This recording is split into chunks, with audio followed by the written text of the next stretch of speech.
Bismillah wassalatu wassalamu ala Rasulillah. Assalamu alaikum wa rahmatullahi wa barakatuh. I promised you guys an update on my research paper on Ghamdi's variant readings of the Quran. As soon as it became available online for you guys to download or read online, I said I will post an update to it. So here it is, the update. Let me walk you through it. Let me show you how you can access this preprint and download it or read it online, inshallah. So join me in this podcast.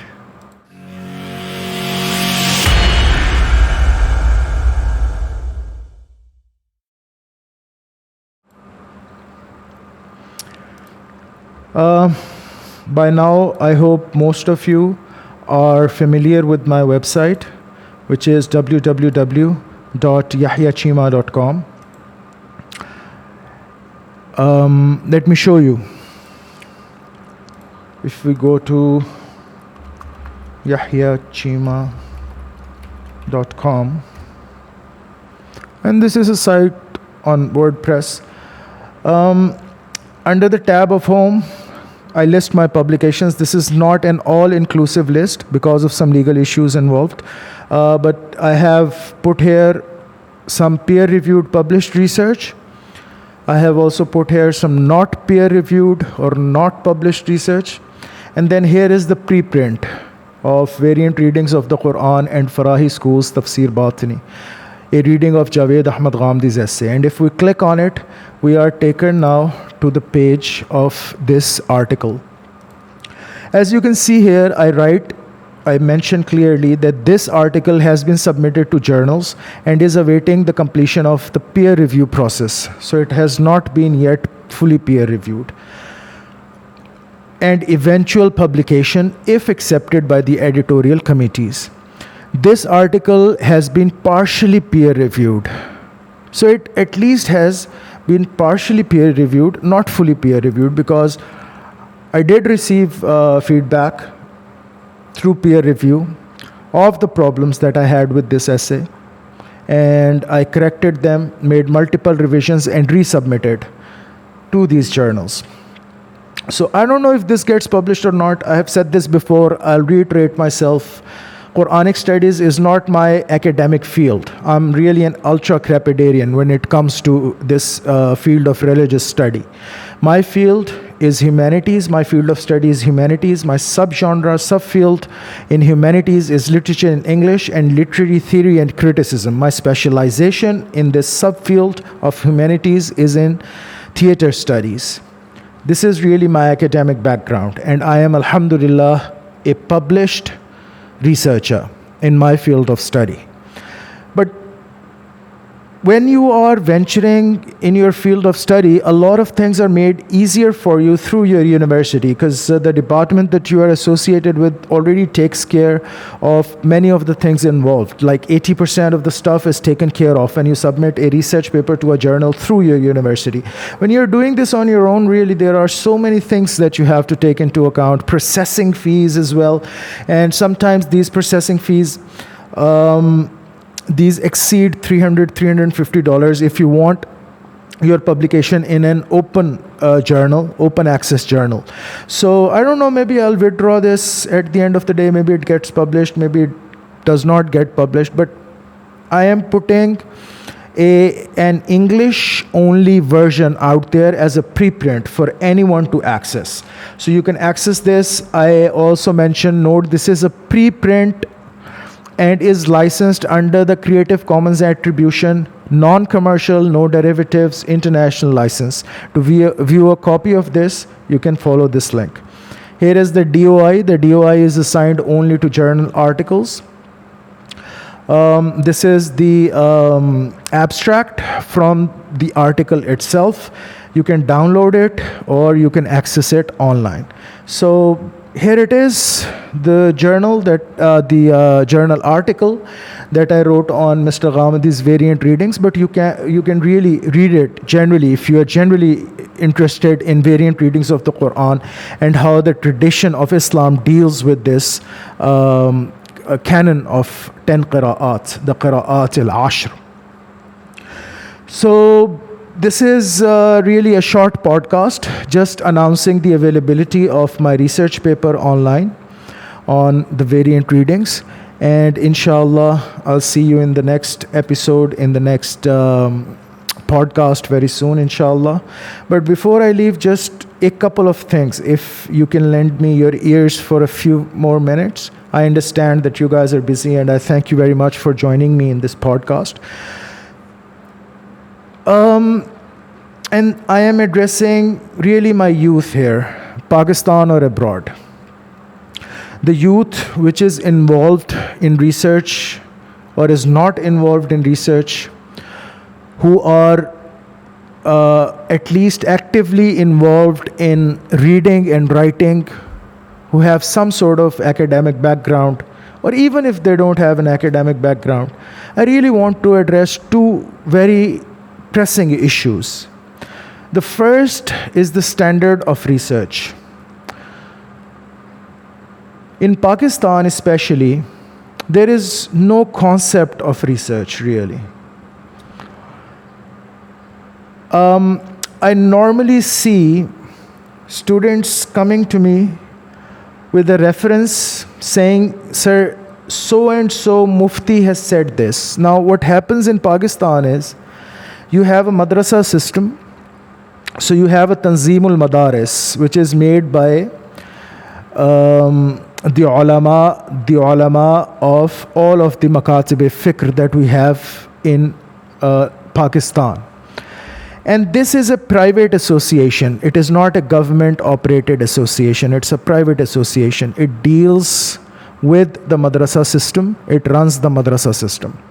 Somebody who studies at one of these madrasas, then upon completion of the course, then receives a degree which is granted an equation to a degree from the government.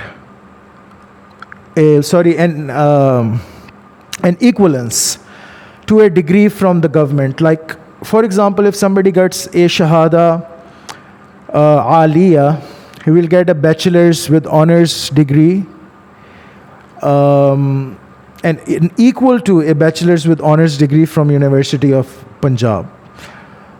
If one receives a Shahada Alamiyah from one of these madrasas, will get a master's equation. So really these degrees from these madrasas are equal to masters, not really masters.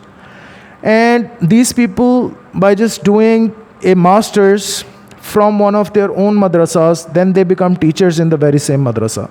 And after a little while, they are even given the title by the very madrasa, by the very Tanzeemul Madaris of Mufti or Allama. This has really made our so-called scholars a laughing stock in international research market. The publications that these guys have are from private publication houses.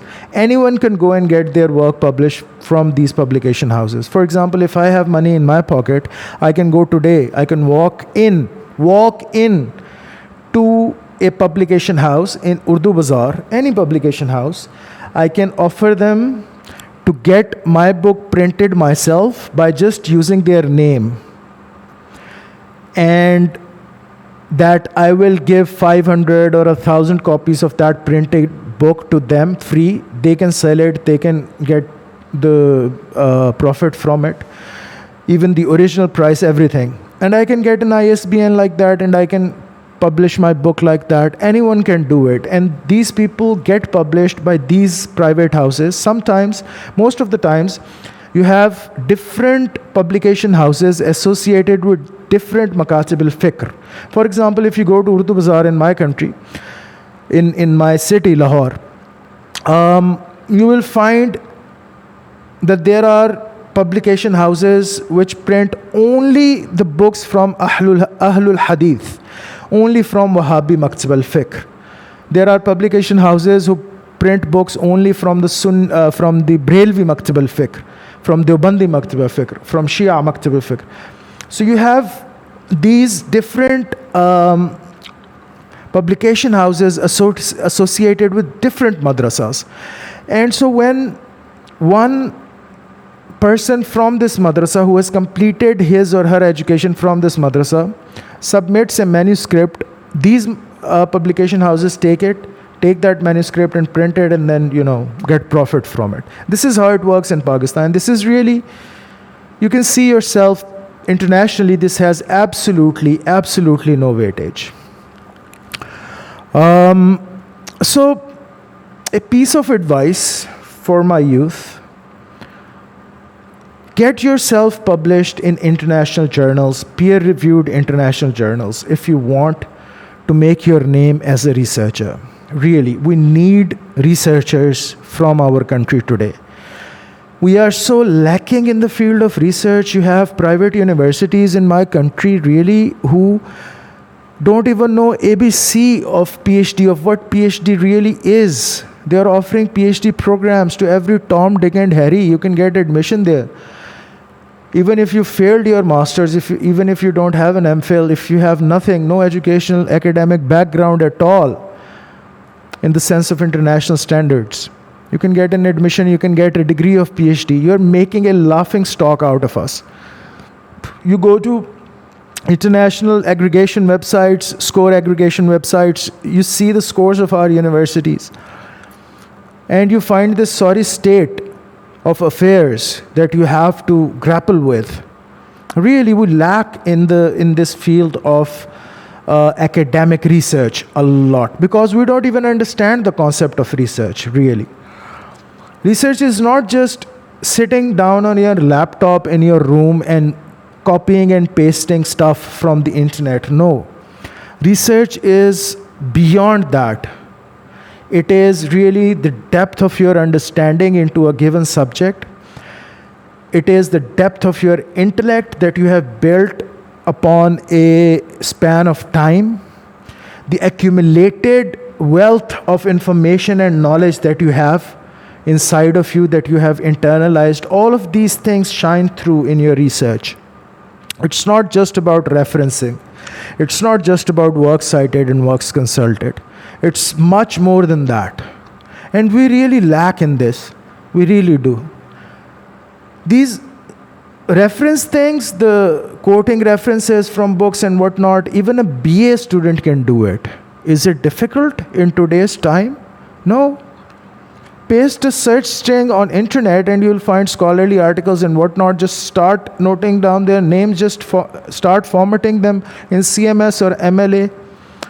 The research work really is when you show your understanding of the works that you have consulted, the works that you have cited. Have you really read them? Have you read through them, made your notes, dwelled into them, critically analyzed those books that you are referencing? Do you really know the manhaj of the authors of these books when they wrote these books? Do you know what came before those books? What has come after them? Are you aware of the literature available on a subject? These are all the things that matter in research, and it really takes a lot of time and a lot of intellectual inquisition and a lot of intellectual struggle to write a single research paper of 15 to 20 pages. The 15 to 20 pages research paper, really, if it is written properly, it is a lot of work. Lot of work. You have no idea how much work it is. So really, please get yourselves published in peer-reviewed international journals. Do the proper research. Come up in this field. My country today needs good researchers. That's the first thing. The second thing is, please be aware of the scam of self-publication. There are legit self-publications.